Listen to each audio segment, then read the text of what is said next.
a ideia da abstrativização. Interessante, não havia pensado nisso. Parabéns aí pela manifestação, não tinha pensado nessa ideia.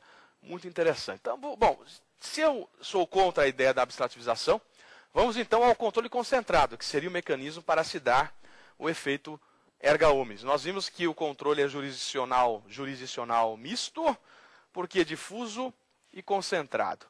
Concentrado, vimos que é o controle que analisa de modo principal a constitucionalidade da lei. O controle concentrado se dá em tese, em abstrato, é marcado pela generalidade, pela abstração. E, portanto, o meu pedido é, analise se, em tese, a lei é inconstitucional. A grande marca do controle concentrado são os seus efeitos. E os efeitos são erga omnes após a decisão, por regra, retroativo, portanto, ex tunc, e vinculante em relação aos demais órgãos do Poder Judiciário e da administração pública. Nós já lembramos aí essa ideia do efeito vinculante na nossa aula sobre súmula vinculante, e eu cheguei a apontar que tanto o efeito vinculante do controle concentrado como o efeito vinculante da súmula vinculante, eles se equivalem. Efeito vinculante em relação aos demais órgãos do Poder Judiciário e da administração pública. Muito bem. Erga omnes, ex tunc e vinculante. Também aqui é possível a ideia de modulação dos efeitos da decisão. E na nossa última aula, na quinta aula, quando eu for falar sobre a criação de municípios, eu vou desenvolver um pouco mais essa ideia de modulação dos efeitos. Mas vejam bem, é possível então que o Supremo, diante de um caso concreto, tendo em vista razões de segurança jurídica e de um excepcional interesse social, possa também no controle concentrado modular efeitos. Isso significa dar efeito para frente, prospectivo, pró-futuro. Isso é possível o Supremo reconhecer isso no controle concentrado, por uma questão de segurança jurídica.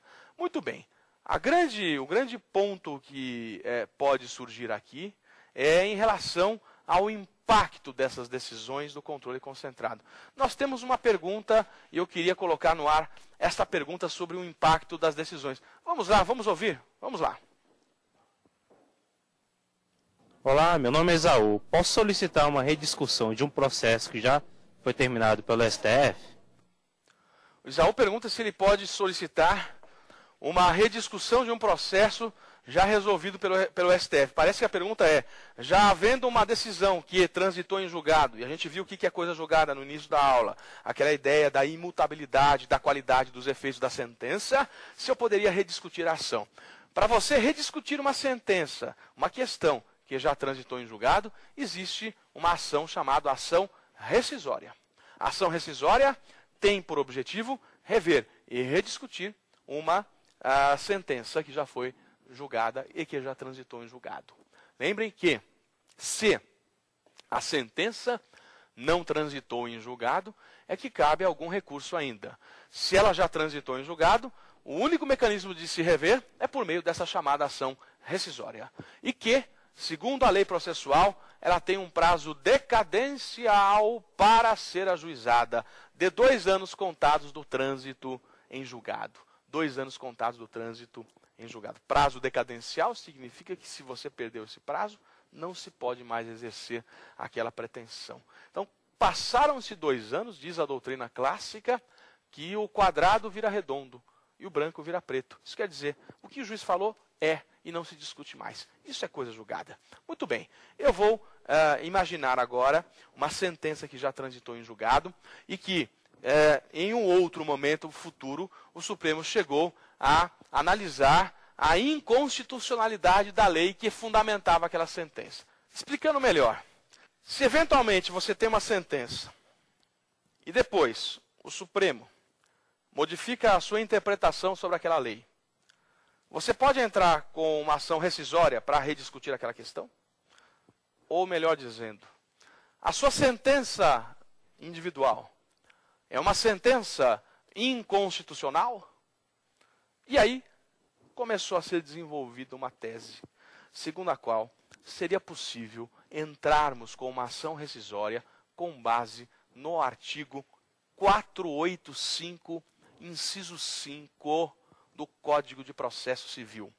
485, inciso 5 do Código de Processo Civil. Ali diz que eu posso rever uma sentença já transitada em julgado quando ela violar literal disposição de lei. E eu interpreto aqui violar literal disposição de lei como sendo violar a Constituição. Isso significa que se a minha sentença ela se funda numa interpretação de lei que passa a ser diferente à nova interpretação, eu poderia rediscutir a questão. 485, 5. O problema é que existe uma súmula do STF de número 343. Anotem aí, súmula 343. E segundo esta súmula 343 do STF, eu não poderia entrar com a ação rescisória se a hipótese era de uma interpretação controvertida nos tribunais. O tema foi levado para o Supremo e a posição do Supremo é que esta súmula deve ser afastada e que, portanto, cabe ação rescisória. Estamos diante de uma grave colisão de direitos fundamentais. De um lado, o princípio da segurança jurídica, o princípio da autoridade do Poder Judiciário. O Supremo julgou, a questão foi decidida, transitou em julgado, segurança jurídica. Esse é o fundamento da coisa julgada. Do outro lado, a ideia da força normativa da Constituição. O princípio da máxima efetividade das normas constitucionais. O Supremo como um intérprete final da Constituição.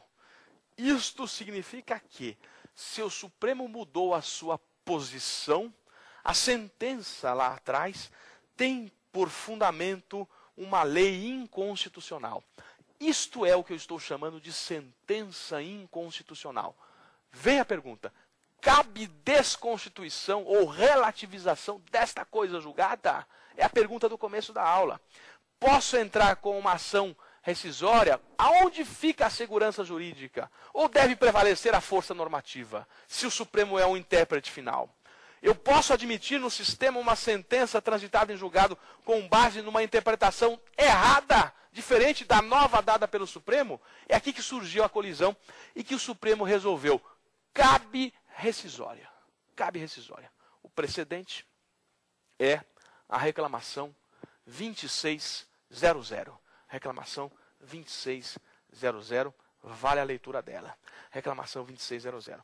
O problema foi que nesta reclamação 2600 não se definiu qual é o momento ou qual é o prazo para eu entrar com a rescisória. Vejam que o que fazer se o Supremo mudou o seu entendimento depois de 10 anos da sentença transitada em julgado? O que eu vou fazer se o novo entendimento modificou-se depois de 10 anos da sentença transitada em julgado?